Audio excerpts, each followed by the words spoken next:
سب سے تیز رفتار سواری کیا ہوتی ہے؟ گھوڑے، موٹر سائیکل، کارز، جہاز یا ایروپلین؟ لیکن آج سے 1400 سال قبل ایک ایسی بھی سواری موجود تھی جس کی رفتار بجلی کی مانند تھی۔ اس بجلی جیسی تیز رفتار سواری کا نام براق تھا۔ وہ سواری جس پر بیٹھ کر نبی صلی اللہ علیہ وسلم سفر معراج پر گئے۔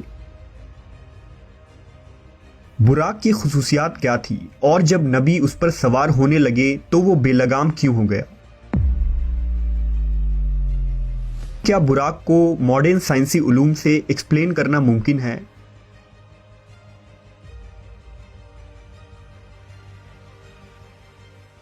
واقعہ معراج تاریخ انسانی کا ایک ایسا حیرت انگیز اور انوکھا واقعہ ہے جس کی تفصیلات پر انسانی عقل حیران رہ جاتی ہے۔ اگر انبیاء کرام کی تاریخ کو دیکھا جائے تو معلوم ہوتا ہے کہ اللہ نے اپنے برگزیدہ رسولوں اور نبیوں کے ہاتھوں سے مختلف معجزات ظاہر کیے۔ ہر نبی کو اپنے عہد، زمانے اور علاقے کے مطابق معجزات سے نوازا گیا تھا تاکہ ان کے امتوں پر حق واضح ہو جائے۔ مثلا حضرت موسیٰ علیہ السلام کی امت چونکہ جادو میں کمال رکھتی تھی، اس لیے خالق کائنات نے بھی اپنے نبی کو جادو کے ان کمالات کا توڑ کرنے کے لیے معجزات عطا کیے۔ اسی طرح حضرت عیسیٰ علیہ السلام کے دور میں طب کا بڑا چرچا تھا، لہذا حضرت عیسیٰ علیہ السلام کوڑ کے مریضوں، اندھوں، یہاں تک کہ مردوں کو بھی زندہ کر دینے کی قدرت سے فیضیاب تھے۔ جب خاتم الانبیاء حضرت محمد صلی اللہ علیہ وسلم اس کائنات میں تشریف لائے تو اللہ کو معلوم تھا کہ امت محمدیہ چاند پر قدم رکھے گی اور ستاروں پر کمندیں ڈالیں گی، لہذا اللہ نے اپنے محبوب کو مکان و زمان یعنی ٹائم اینڈ اسپیس کے اصولوں اور وسعتوں سے نکل کر اپنے کرب کا اعزاز بخشا جس کا گمان بھی عقل انسانی میں نہیں آ سکتا تھا۔ تمام انبیاء کرام کے معجزات ایک طرف اور حضور کا معجزہ معراج ایک طرف، تمام معجزات مل کر بھی معجزہ معراج کے درجے کو نہیں پہنچ سکتے۔ واقعہ معراج ہجرت سے 1 یا 2 سال پہلے پیش آیا۔ اس وقت ہمارے پیارے نبی محمد صلی اللہ علیہ وسلم کی عمر مبارک 52 سال تھی اور یہ 27 رجب کے شب کا واقعہ تھا۔ لہذا حضرت مالک بن ساسا سے مروی ہے کہ خود رسول اللہ صلی اللہ علیہ وسلم نے فرمایا کہ میں نیند اور بیداری کے درمیانی کیفیت میں تھا جب میرے پاس ایک فرشتہ آیا۔ اس نے میرا سینہ چیرا، پھر میرے دل کو نکال کر غسل دیا اور اسے دوبارہ اندر رکھ دیا۔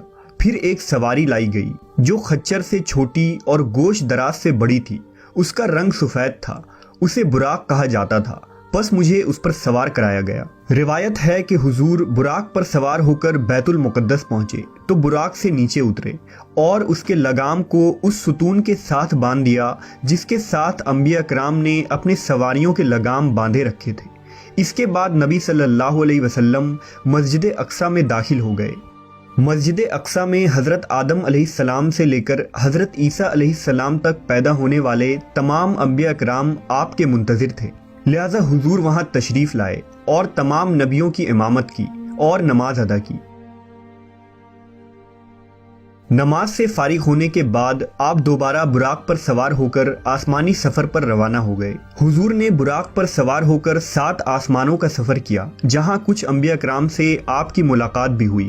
پھر حضرت جبرائیل امین نے آپ کو جنت و جہنم کے کچھ منظر دکھائے اور پھر آپ اس سفر میں کائنات کے آخری حد سے بھی باہر سدرۃ المنتہا تک پہنچے جہاں آپ اللہ سے ہم کلام ہوئے۔ امت محمدیہ کے لیے روزانہ 5 نمازیں فرض کی گئی، شرک کے سوا تمام گناہوں کی معافی کا امکان بتایا گیا اور سورہ بقرہ کی آخری 2 آیات آپ کو تعلیم فرمائی گئی۔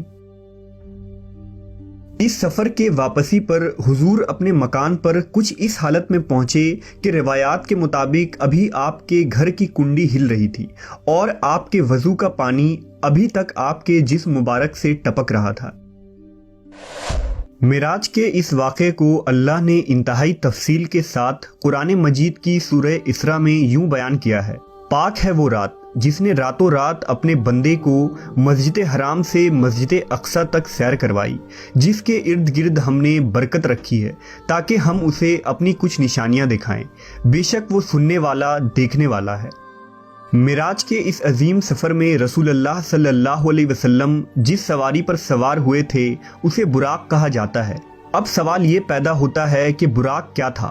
کیا یہ کوئی ایسی مخلوق تھی جو اس دنیا میں پائی جاتی ہے؟ علماء و مفسرین کے مطابق براق دراصل لفظ برق سے نکلا ہے۔ برق چمک کو کہتے ہیں، لہٰذا رسول اللہ صلی اللہ علیہ وسلم کی سواری کے لیے جو چیز پیش کی گئی تھی وہ انتہائی سفید و چمکدار اور روشن تھی کہ اس کا نام براق پڑ گیا۔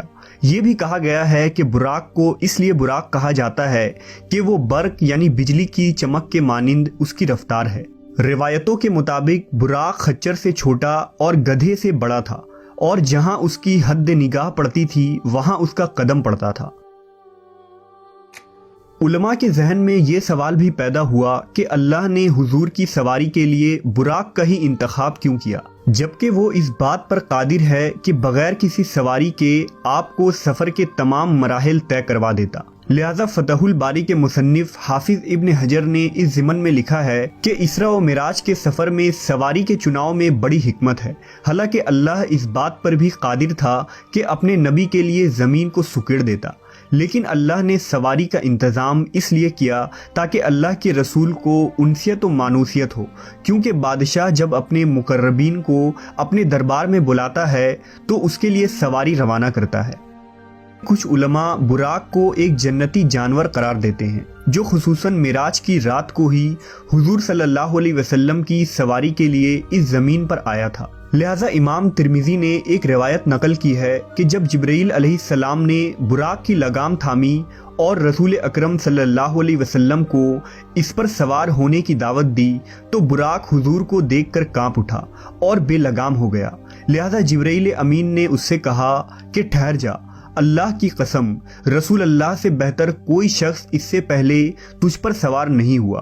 لہٰذا جب تاجدار کائنات محمد صلی اللہ علیہ وسلم براق پر سوار ہوئے تو وہ فخر و مسرت سے ناچنے لگا کہ آج اسے اس عظیم شخصیت کی سواری ہونے کا لازوال اعزاز حاصل ہو رہا ہے۔ بعض علماء نے یہ بھی لکھا ہے کہ براق کا چہرہ انسانی چہرے کی مانند ہے اور انسان کی طرح سننے اور سمجھنے کی صلاحیت بھی رکھتا ہے، لیکن قرون وسطیٰ یعنی خصوصاً بنو امیہ اور بنو عباس کے دور حکومت کے مسلمان فنکاروں، شاعروں اور مصوروں نے جس طرح براق کی تصویر کشی کی ہے اس کا کوئی ثبوت قرآن و سنت یا تاریخ کے کسی بھی کتاب میں موجود نہیں ہے۔ ان پینٹنگز میں عام طور پر براق کو ایک ایسے مافوق الفطری گھوڑے جیسا بنایا گیا ہے جس کے سر کی جگہ ایک عورت کا چہرہ دکھایا جاتا ہے۔ ایسی کوئی دلیل اسلامی روایات سے تو نہیں ملتی، البتہ دوسرے مذاہب اور قوموں میں اس طرح کی دیویوں کی خیالی تصویر ملتی ہے، اور ممکن ہو کہ اجمی مسلمانوں نے انہی تصویروں سے متاثر ہو کر انہیں براق پر چسپاں کر دیا ہو، جبکہ براق نر تھا یا مادہ اس کے متعلق بھی کوئی مستند شواہد موجود نہیں ہے۔ واقعہ معراج اللہ کا ایک معجزہ تھا۔ جس طرح سے ہر معجزے کو سمجھنا اور ثابت کرنا انسانی عقل کے لیے ممکن نہیں، اسی طرح سے معراج کے اس سفر کو سمجھنا انسانی ذہن کے لیے ناممکن ہے۔ لیکن جدید فزکس نے گزشتہ صدیوں میں ایسا نظریہ پیش کیا ہے جو قابل غور ہے۔ آئنسٹائن، جسے پچھلی صدی کا سب سے بڑا سائنٹسٹ مانا جاتا ہے، اس کی تھیوری آف ریلیٹیوٹی جدید فزکس کی بنیاد ہے۔ آئنسٹائن نے اس تھیوری میں بتایا ہے کہ اس کائنات میں ٹائم تمام مقامات اور لوگوں کے لیے اسٹیٹک نہیں بلکہ مختلف ہوتی ہے، اور یہ مقامات کے اعتبار سے بدل سکتی ہے۔ لہٰذا اگر کوئی شخص اس کائنات میں روشنی کی رفتار سے سفر کر پائے تو اس کے لیے ٹائم رک جائے گا۔ اس نے ایک مثال پیش کیا کہ اگر کوئی شخص ایک ایسے سواری میں سفر کر رہا ہو جس کی رفتار لائٹ کے برابر ہو تو اس کے لیے وقت تھم جائے گا، اور جب وہ شخص کئی سالوں بعد اس زمین پر واپس آئے گا تو یہاں کچھ ہی سیکنڈ گزرے ہوں گے۔ وقت کے اسی فرق کو فزکس میں ٹائم ڈائلیشن کہتے ہیں۔ اس سائنسی ٹرم کو سمجھنا سفر معراج اور براق کو سمجھنے کے لیے بہت ضروری ہے، کیونکہ براق کی رفتار بھی روشنی یعنی برق کے رفتار کے برابر تھی، اسی وجہ سے اس سواری کا نام براق تھا۔ لہٰذا آپ صلی اللہ علیہ وسلم جب اس رفتار سے سفر معراج کرنے کے بعد واپس تشریف لائے تو وقت بالکل نہیں گزرا تھا، اور آپ نے کئی سالوں کا سفر چند لمحوں میں ہی طے کر لیا تھا، جسے آج 21ویں صدی کی سائنس ٹائم ڈائلیشن کی شکل میں تسلیم کرتی ہے۔ لیکن آج بھی انسان اسپیس ٹیکنالوجی میں اتنا آگے نہیں بڑھا کہ ہر سوال کا جواب سائنس کی بنیادوں پر دے سکے۔ مثال کے طور پر اگر کوئی شخص لائٹ کے اسپیڈ سے ٹریول کرتا ہے تو اس کا جسم ماسلیس ہو جاتا ہے اور اسے انفائنائٹ انرجی کی ضرورت ہوتی ہے، جو بظاہر انسانوں کے لیے ناممکن ہے، لیکن اللہ کی ذات کے لیے نہیں، کیونکہ وہ ہر چیز پر قادر ہے۔ لہٰذا اس رات اللہ نے نبی صلی اللہ علیہ وسلم کے جسم مبارک کو اس سفر کے لیے وہ عظیم قوت بخشی تھی۔ واقعہ معراج حضور کا ایک دائمی معجزہ ہے جس کی حقانیت اور سچائی نئے نئے سائنسی انکشافات کے ساتھ واضح ہوتی جائے گی۔ جیسا کہ کسی شاعر نے کہا کہ پھیلائے ہوئے گوشۂ دامن تجسس، سائنس محمد کا پتہ پوچھ رہی ہے، صلی اللہ علیہ وسلم۔